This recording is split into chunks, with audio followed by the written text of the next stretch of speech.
नमस्कार, श्री स्वामी समर्थ. मी डॉक्टर रजनी कृपान, वास्तू एक्सपर्ट आणि इंटेरियर डिझायनर. आता जो माझा व्हिडिओ आला होता याच्या पहिले तो होता की घरच्या घरी रुद्राभिषेक आपण श्रावण महिन्यात कसा करायचा. त्याला तुम्ही खूप छान प्रतिसाद दिला, त्यामुळे तुमचे खूप खूप आभार मनापासून. आता आजच्या व्हिडिओमध्ये आपण बघणार आहोत की पौर्णिमा कधी आहे, पौर्णिमेत आपण कुठल्या सेवा करायच्या आहेत. या पौर्णिमेला श्रावण महिन्याची ही पौर्णिमा असल्यामुळे सत्यनारायण करायची की केव्हा करायची, कोणत्या वेळेस म्हणजे भद्रा लागत आहे, राखी कुठल्या वेळेस बांधायची, कोणत्या वेळेस बांधायची नाही. आता पौर्णिमेच्या दिवशी ग्रहण आहे असे खूप जण मला समोरून फोन करून विचारत आहे. तर मी म्हटलं चला यावर एक व्हिडिओ म्हणजे द्यायचं तुम्हाला, की माहिती द्यायची की कधी पौर्णिमा लागत आहे, कुठल्या वेळेवर लागायची आहे, आणि पौर्णिमा श्रावण महिन्यातील असल्यामुळे आपण कुठल्या अशा सेवा करायच्या की ज्याच्यामुळे आपल्या घरात सुख शांती समृद्धी आणि धनधान्याने घर भरभरून राहील. हेच आजच्या व्हिडिओमध्ये मी तुमच्यासोबत शेअर करणार आहे. तर पौर्णिमा ही 27 तारखेला आहे की 28 तारखेला आहे. सर्वात पहिले तर या म्हणजे म्हणतात आहे की पौर्णिमेला ग्रहण आहे म्हणून, पण हे ग्रहण जे आहे ते आपल्या इंडियामध्ये दिसणार नाही. त्यामुळे आपल्याला म्हणजे कोणतेही वेद किंवा कुठलेही नियम असं आपल्याला पाळायचे नाही. तर आपल्याकडे ग्रहण दिसत नसल्यामुळे चिंता करण्याची म्हणजे टेन्शन घेण्याची काहीही गोष्ट नाही. तर तुम्ही पौर्णिमेला प्रत्येक सेवा जी तुम्ही करत असाल किंवा जे मी आता सांगणार आहे ते तुम्ही म्हणजे मनात कोणतीही भीती न ठेवता तुम्ही त्या सेवा करू शकता. पौर्णिमा ही 27 ऑगस्टला सकाळी 9:08 सुरू होणार आहे. तर ते दुसऱ्या दिवशी म्हणजेच 28 ऑगस्टला 9:50 राहणार आहे.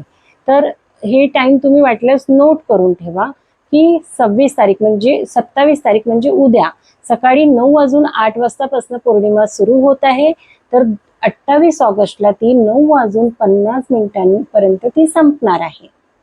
भद्रा काळात हे म्हणतात की भावाला राखी बांधू नये, पण कोणी मानतात कोणी नाही मानत, कोणाच्या मनात भीती असते. त्यामुळे मी तुमच्यासोबत शेअर करत आहे की भद्रा काळ हा 27 ऑगस्टला सकाळी 9 वाजतापासून तर रात्री 8:35 राहणार आहे.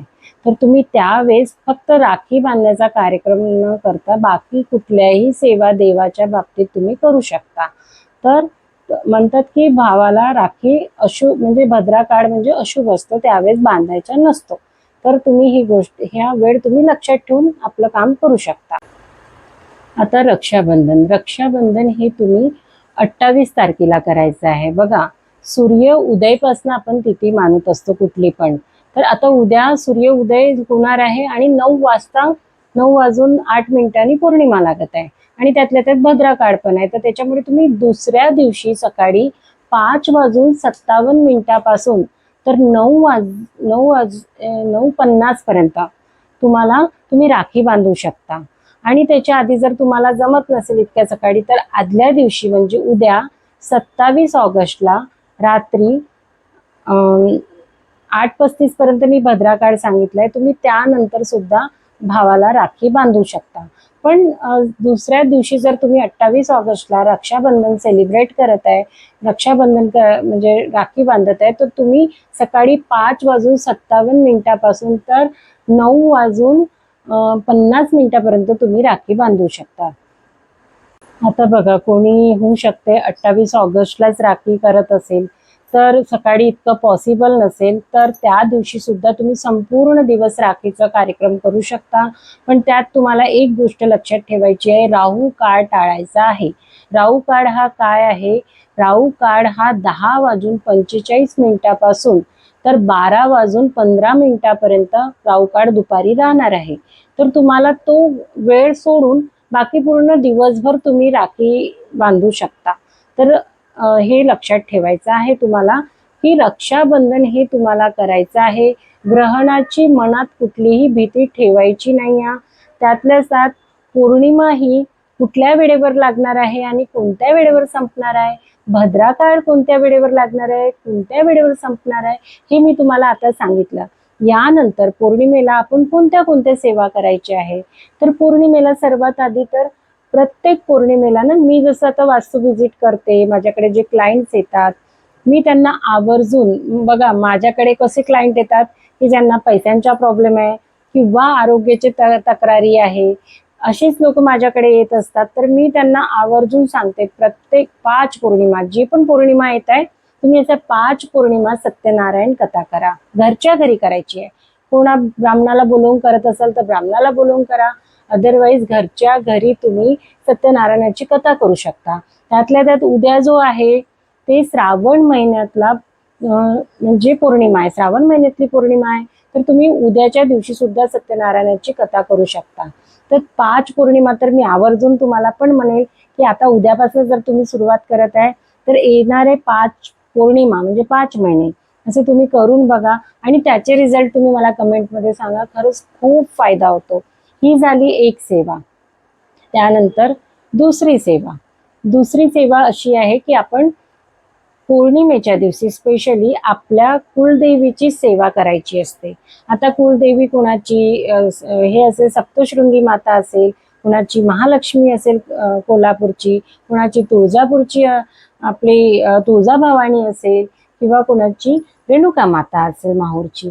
तर कुठलीही तुमची कुलदेवी असेल तर तुम्ही त्यांची सेवा करायची. तर सेवा करायची म्हणजे काय करायचं आहे, तुम्ही सकाळी लवकर उठून, बघा आता उद्या पौर्णिमा आहे, तुम्हाला माहेरी जायची घाई असेल किंवा तुमच्याकडे कोणी पाहुणे येत असेल तरीही तुम्ही मॉर्निंगला सकाळी लवकर उठून आपल्या कुलदेवीची सेवा करू शकता. तर आता कुलदेवीच्या सेवेमध्ये काय करायचं आहे, दुर्गा सप्तशती पाठ.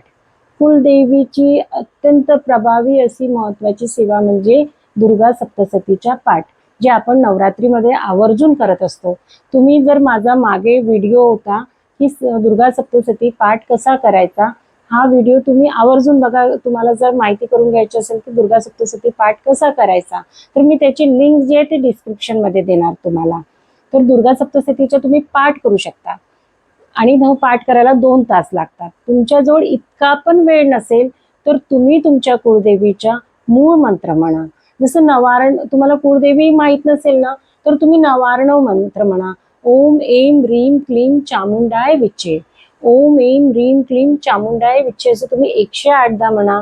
1 माळ जप करा, 5 माळ जप करा, 11 माळ जप करा.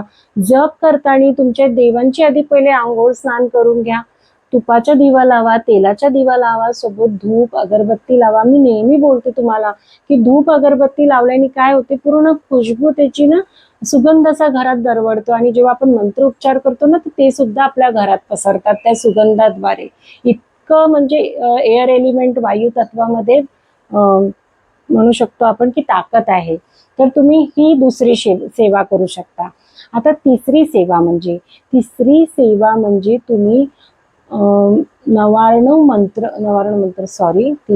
म्हणजे तुम्ही कुंकुमार्चन करू शकता. कुंकुमार्चन तुम्ही तुमच्या कुलदेवीच्या टाकवर करू शकता. पुन्हा तुम्ही अन्नपूर्णा माताच्या मूर्तीवर करू शकता पौर्णिमा आहे तर. दुसरं म्हणजे तुम्ही श्रीयंत्रावर कुंकुमार्चन करू शकता. तर या पद्धतीने कुंकुमार्चनची सेवा करू शकता. आता कुंकुमार्चन कसं करायचं जर तुम्हाला माहित नसेल, एक बघा मला कुंकुमार्चनची सेवेवर व्हिडिओ बनवायचा आहे, तो पण तुमच्याजवळ लवकरच येणार.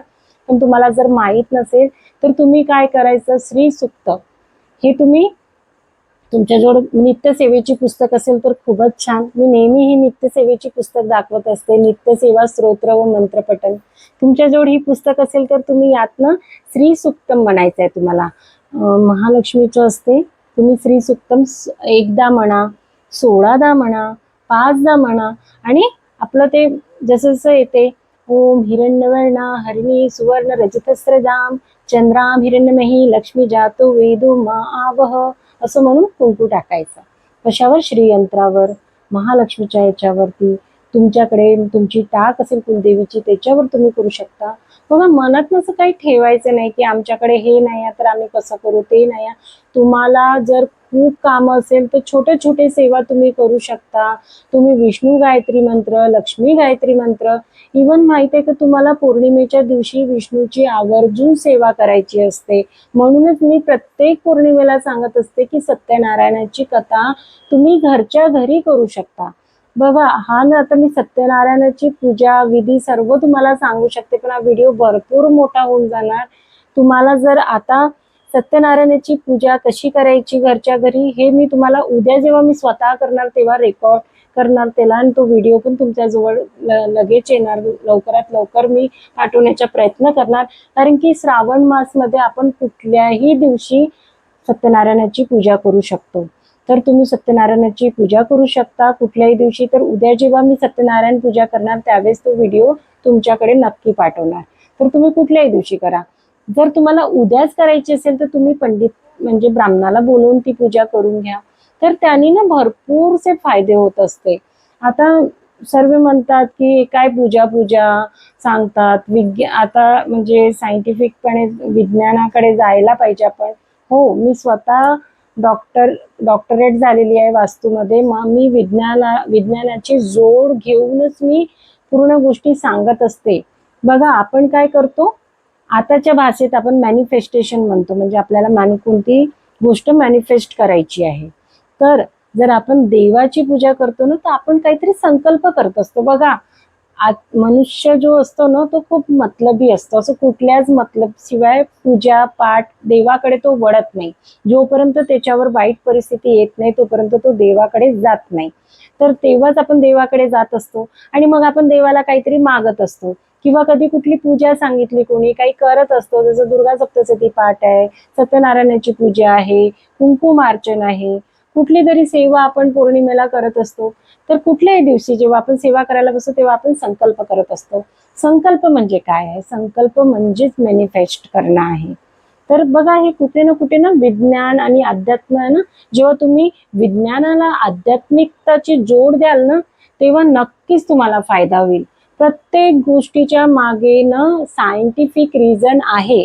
असं काहीच नाही आहे की पूजा हे अंधश्रद्धाकडे घेऊन जाते आणि विज्ञानाच्याकडे पाहून आपण जगायचं आहे.